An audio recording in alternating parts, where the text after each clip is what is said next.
The NFL season's coming up, and there's clearly been a lot of discourse specifically within the New England Patriots and how well they may or may not do.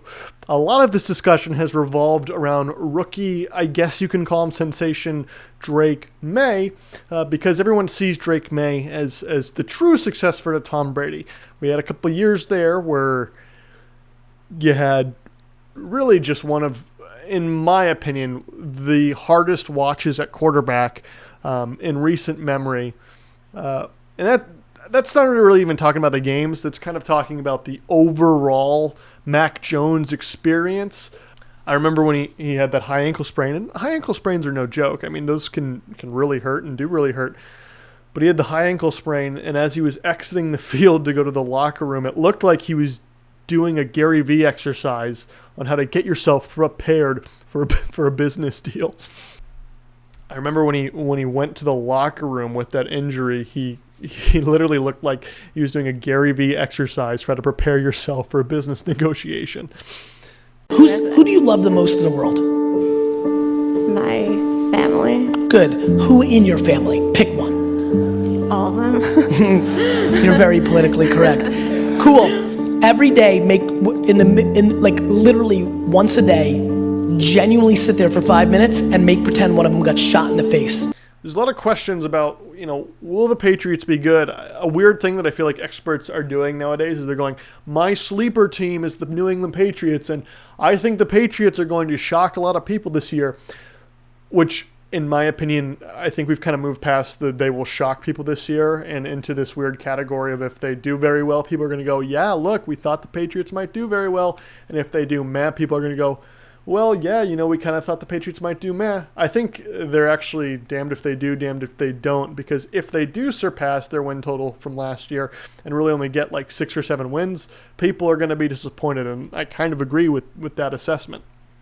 But I think on this Drake Maye thing, you kind of find yourself in two camps. There's the national media, who is acting like he was a top 10 quarterback already last year with some of the conjecture around him. And then there's the local media, who act like he's one of the worst quarterbacks we've ever seen based on performance from last year. And neither are really, I think, fair to assess. And to me, a lot of the arguments that we see come from the same stems. On both sides, really you bring up a comparison to Josh Allen. And I think an exercise we can go in and do to really make ourselves relax a little bit, both on the hype train and on the, what's the opposite of a hype train? The hate parade? I don't really have a term for that. I don't know. I think we should actually look at the numbers and compare him to that Josh Allen, and also compare him to other quarterbacks from last year. So first, we're going to talk to everyone who's been hyping Drake Maye up like he's this guaranteed top 10 quarterback next year. Last year, Drake Maye played in 13 games. He had 12 starts, and he had a completion percentage of around 66.6%. He threw for 2,276 passing yards, 15 touchdowns, 10 interceptions, and had an overall passer rating of 88.1. Compared to the rest of the league, his passing yards was 24th among the 75 qualified quarterbacks, so that's bottom portion of the league, bottom portion of quarterbacks. His passing yards was 24th among 75 ranked quarterbacks in this category, so that's clearly, realistically bottom half, more than bottom half of starters. He was 23rd in the league amongst quarterbacks for touchdown passes. Again, the weird part about this stat is we might be cherry picking it a little bit. He didn't start a full season, so when a pundit who's trying to say relax on Drake Maye a little bit, which I think again is fair, uses the stats to go, he was only 23rd in the league for passing touchdowns. Again, he didn't play the full games. His overall grade was abysmal. It was actually worse than every starter and a few backups. He was 40th out of 75 qualifying quarterbacks. His EPA per play, if you're really into the advanced statistics, I don't really even know what that means. I think that's just your expected performance per play. How many yards will you get? I don't know. But he was 20th in the league there. His EPA per play among rookie quarterbacks was third. My guess would be that puts him behind Bo Nix and Jaden Daniels. And then his completion percentage over expectation was actually 11th in the league, which was better than Mahomes, Allen, and Brock Purdy. So again, I think stats like that kind of play to his situation, which the caveat here is you'd be hard-pressed to find many worse situations in NFL history for a rookie to come into, especially a rookie who at the age of 21 is coming in. And for that context, starting to switch into the camp of, hey, let's raise Drake Maye a little bit, let's hype him up a little bit, it is impressive to do so. The counter argument there, I guess, that would come from the camp that's trying to raise Drake Maye up here is saying, hey, he did all of that with one of the worst, if not, the worst situations in recent memory, and he came out and he did that with probably the worst the worst wide receiver group in the league. Obviously, the worst coaching group in the league, and by far the worst O-line in the league, and he was able to somewhat perform and look good out there, and I think that there's truth to that. But again, what really has changed? He's got Josh McDaniels, which did turn Mac Jones into a Pro Bowler, and with Josh McDaniels, Mac Jones in his rookie season broke, I believe, Dak Prescott's rookie performance records. Some of them, I think it was completion percentage for a rookie. So he's got that going for him. Obviously, I don't think that there's a single person out here that would tell you that Drake Maye isn't better talent-wise than Mac Jones.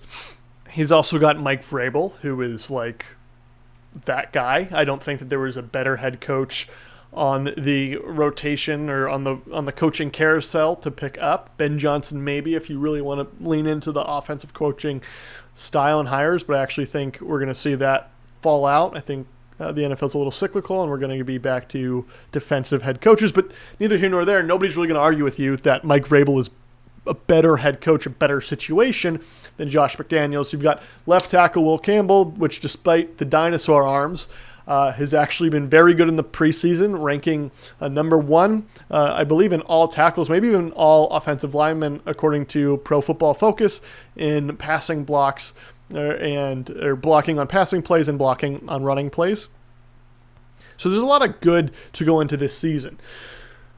Again, though, are the people who think Drake Maye is going to be this top 10 quarterback setting him up to fail a little bit in the fact that, again, he does have some fundamental issues. He is incredibly young. He's got turnover issues that we have seen in the preseason. I think his preseason hasn't really been that fantastic. A fair expectation for Drake Maye is probably somewhere around the 15th best quarterback in the league.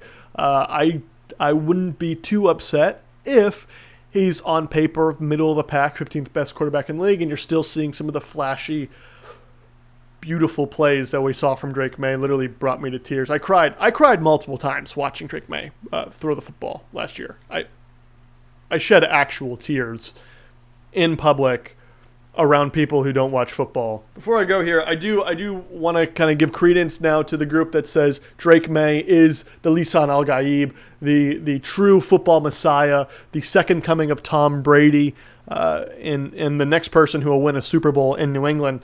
I want to bring up some comparisons to Josh Allen's rookie year. I actually think they are very comparable.